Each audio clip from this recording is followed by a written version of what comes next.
येणार, परंतु दिवाळी आली परंतु पैसे काही आले नाही। पीएम किसान योजनेचा 21वा हप्ता पहिल्या टप्प्यामध्ये 4 राज्यांमध्ये वितरित केला गेला। त्याच्यानंतर आता दुसरा टप्पा अखेर केंद्र शासनाच्या माध्यमातून हा जाहीर करण्यात आला आहे आणि त्याच्यामध्ये महाराष्ट्राचंही देखील नाव आलं आहे। दिवाळीमध्ये आता तर पैसे मिळणार नाहीये, परंतु पैसे आता शेतकऱ्यांच्या खात्यावरती नेमकी कधी येणार आहे, काय माहिती केंद्र सरकारच्या माध्यमातून आली आहे, चला सविस्तररित्या आपण या व्हिडिओच्या माध्यमातून जाणून घेऊ। चॅनलवरती जर नवीन आलेला असाल चॅनल सबस्क्राईब करा, व्हिडिओला लाईक करत चला। शेतकऱ्यांसाठी केंद्र सरकारच्या पंतप्रधान किसान सन्मान निधी योजनेसंबंधीची एक महत्त्वाची अपडेट ही समोर आली आहे। देशभरातील शेतकरी 21व्या हप्त्याची आतुरतेने वाट पाहत असताना अद्याप केंद्र सरकारकडून अधिकृत घोषणा ही झालेली नाहीये।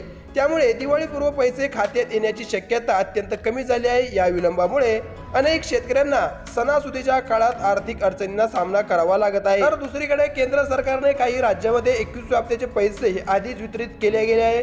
विशेषतः पूरग्रस्त भागातील शेतकऱ्यांना प्राधान्याने मदत देण्यात आली आहे। 26 सप्टेंबर 2025 रोजी केंद्रीय कृषी मंत्री शिवराज सिंह चौहान यांनी पंजाब, हरियाणा आणि हिमाचल प्रदेश या राज्यातील शेतकऱ्यांच्या बँक खात्यावरती ही रक्कम जमा करण्याची घोषणा केली। त्याबरोबरच जम्मू काश्मीरमधील शेतकऱ्यांनाही देखील या योजनेचा लाभ देण्यात आला। आता पुढील टप्पा महाराष्ट्र, उत्तर प्रदेश, बिहार आणि गुजरातसह उर्वरित राज्यातील शेतकऱ्यांना निधी वितरित करण्याची तयारी ही सुरू आहे। आणि आपण जर बघितलं तर सध्या बिहारमध्ये निवडणुकांमुळे आचारसंहिता लागून आहे, त्यामुळे अनेक शेतकऱ्यांच्या मनात हा प्रश्न निर्माण झाला आहे की या काळामध्ये पीएम किसान योजनेचा हप्ता येईल का?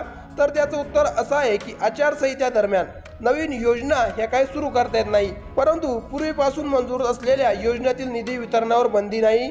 त्यामुळे पीएम किसान सारख्या सातत्याने चालणाऱ्या योजनेअंतर्गत पैसे देणे कायदेशीर दृष्ट्या शक्य आहे।